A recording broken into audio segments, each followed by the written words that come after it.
Entre pancartas y veladoras y máscaras por el Día de Muertos, el Pleno de la Cámara de Diputados aprobó la reforma en materia de inimpugnabilidad de reformas a la Constitución, conocida por el oficialismo como supremacía constitucional. Mi compañera Ivonne Melgar, quien está esta mañana en la cabina de imagen, le tiene los detalles de esta información. Ivonne, buenos días, ¿cómo estás? Pascal, un gusto saludarte, muy buenos días.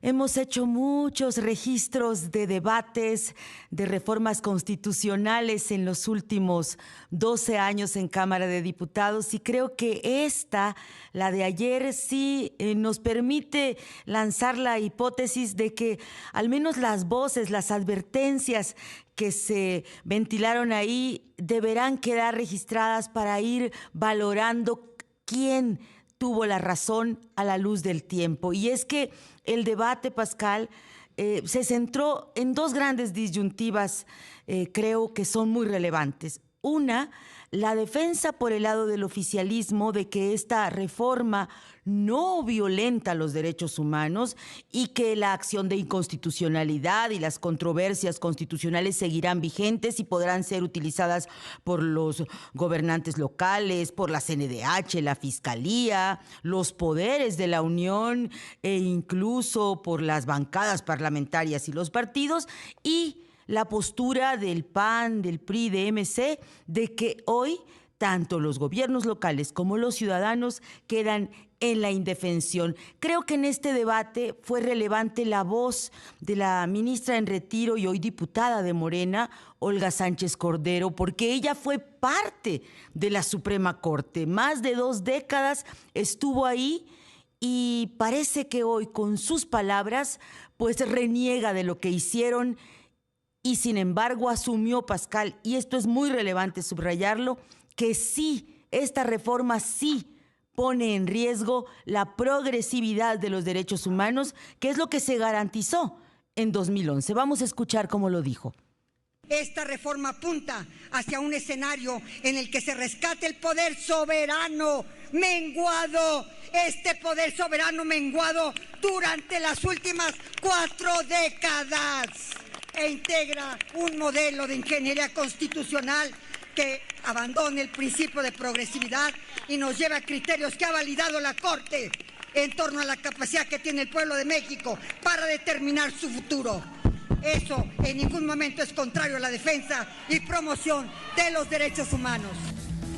Frente a este gran debate de si siguen vigentes o no los derechos humanos y qué peso tiene el Poder Judicial para preservarlos, Pascal, se dio una segunda deliberación que creo que es relevante y es la que tiene que ver con qué sucederá el próximo martes. ¿Qué tantas facultades tiene el Pleno de los ministros, de los 11 ministros, para invalidar o no una reforma constitucional? Y es que este es el meollo del asunto. Hay una retroactividad en el segundo transitorio de este dictamen que le permite al legislativo y al ejecutivo decir que todos los recursos que hoy están pendientes en torno a la reforma judicial, pues habrán de desecharse porque una reforma constitucional aprobada por el Congreso y los congresos estatales vale por encima de cualquier resolución judicial. La petista Lilia Aguilar, pensando en el proyecto que se va a discutir el próximo 5 de noviembre del ministro Luis Alcántara, lo dijo así. Lo que hoy está tratando de hacer la Corte, dar un golpe de Estado legal a través de la interpretación de la Constitución. Porque si hoy pueden ellos interpretar la Constitución, como lo ha hecho el ministro Alcántara Carrancá, que dice que una parte de la Constitución es inconstitucional y otra parte no. Imagínense ustedes el absurdo. Voces del PAN, del PRI, de MC, particularmente la diputada Margarita Zavala, el diputado Federico Dorin, el diputado Héctor Saúl Telles, hablaron de ir a las instancias internacionales, Pascal. Llamaron a los 8 ministros que ya presentaron su renuncia anticipada a que el martes pues desechen la reforma judicial y consideraron que hay que seguir defendiendo los derechos humanos hoy en riesgo. Es importante que se recordara la voz de Arturo Saldívar, quien, al igual que la ministra Olga Sánchez Cordero, fueron parte de esa sala de la Suprema Corte que hace 11 años se sintió muy orgullosa de haber abrazado la reforma a los derechos humanos, Pascal, que significa que las convenciones internacionales, los derechos humanos a nivel internacional, también son aplicados en México. Y citando a Arturo Saldívar, se dio el momento más relevante de este debate que tú ya lo reseñabas al inicio de este programa en voz de la diputada Jania Gómez, pues cuando subieron todas las calaveritas y esta especie de altar de muertos a la tribuna de San Lázaro. Vamos a escuchar.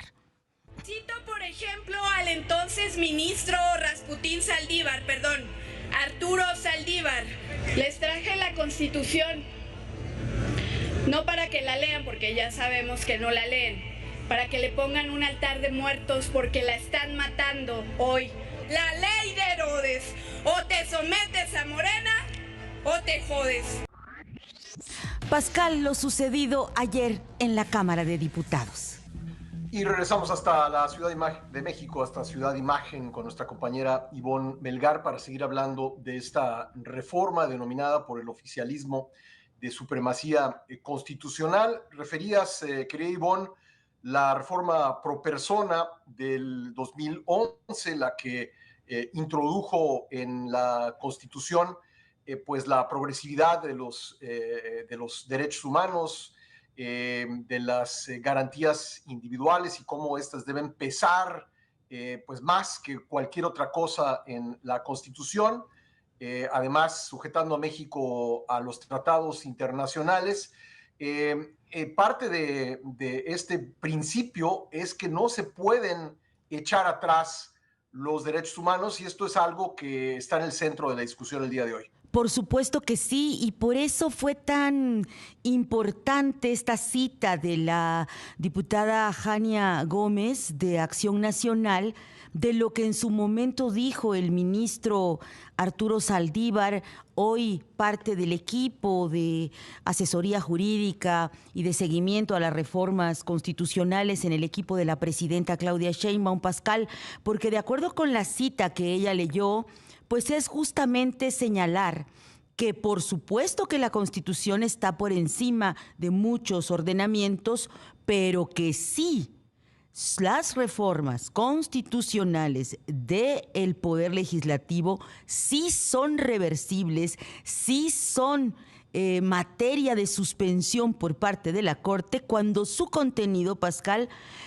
vulnere gravemente los derechos humanos. Aquí viene el debate, ¿qué es grave? ¿No? ¿Y quién dice que es grave o no? Por eso creo que sí puede escalar esta advertencia de la oposición de ir a los tribunales internacionales, a la Comisión Interamericana de Derechos Humanos y al mismo sistema de Naciones Unidas, que es el que ha fundamentado todos estos derechos internacionales, pues para que se tome postura y se asuma una conclusión de lo que significa esta reforma, Pascal. Muy bien. Además, hay que mencionar, Ivonne, que el oficialismo tiene una gran prisa porque esto pase. Supongo que quieren aprobarlo antes de que en la Suprema Corte se discuta el proyecto del ministro González Alcántara Carrancá, que echaría abajo parte de la reforma judicial. Y esa prisa se nota no solamente en la manera en que pues, pasó velozmente por el Senado y la Cámara de Diputados, sino también por la manera en que está recorriendo los congresos estatales. A esta hora, pues ya van 10 congresos estatales que lo han aprobado. Estoy leyendo un mensaje en X de Javier Tejado, a quien le mando un saludo muy cordial. Dice Javier Tejado, en este momento van 10 congresos estatales que han aprobado la reforma judicial versión 2.0, inimpugnabilidad. Ha sido tan rápido el proceso que parece que Tabasco y Zacatecas lo hicieron robándose la salida sin dictamen. Días históricos, pone Javier Tejado. Pues sí, no sé, habría que ver en el caso de cada uno si se siguió el procedimiento legislativo respectivo, pero lo que sí queda claro, Ivonne, es que no se puede ni leer un dictamen, ni tener una discusión suficiente de un tema tan trascendente, más allá de lo que se piense, en unas cuantas horas, de noche y de madrugada.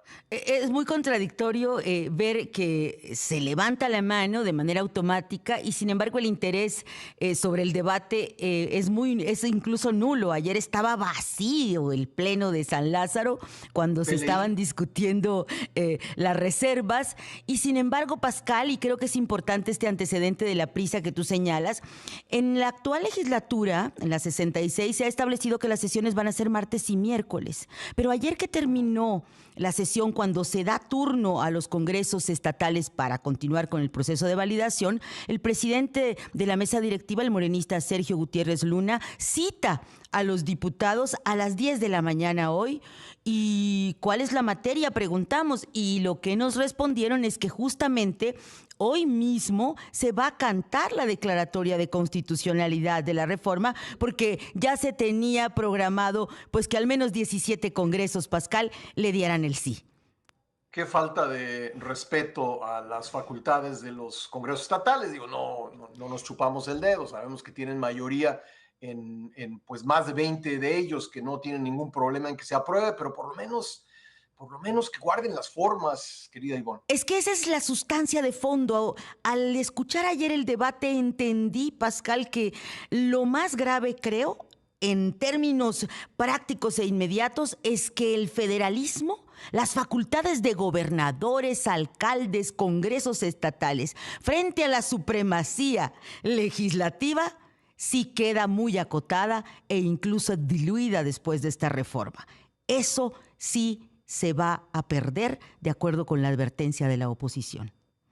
Bueno, y ahora lo que tendremos que preguntarle a expertos en derecho constitucional para entenderlo, y lo vamos a hacer en el programa del día de hoy, es qué tan importante resultaba y por qué la prisa del oficialismo, si aprobando esto ya queda anulada la discusión que va a haber en la Suprema Corte, o si la discusión en la Corte trasciende de todas formas lo aprobado en la reforma, como le llama Javier Tejado, 1.0 y 2.0, la reforma judicial. Eso lo sabremos o lo discutiremos un poco más adelante en el programa. Por lo menos yo tengo en estos momentos duda al respecto, si esa prisa va a resultar fructífera o es, digamos, un intento vano de frenar lo que puede hacer todavía una Suprema Corte que está vigente, porque la dejó vigente durante un año. Exacto. La propia reforma judicial del oficialismo. Ya lo veremos, Ivonne, creo que es una parte interesante de la discusión que continúa. Son las preguntas que abonan en quienes dicen que hay una crisis constitucional, efectivamente. Y además, Pascal, ¿con 8 votos o con 6 votos se puede declarar que hay invalidez en una reforma constitucional? Esa es otra pregunta muy relevante. Ivonne, sí, vamos a ir tocando estos temas poco a poco. Muchísimas gracias. Al contrario, Ivonne, por Pascal, la un privilegio de la sesión de ayer.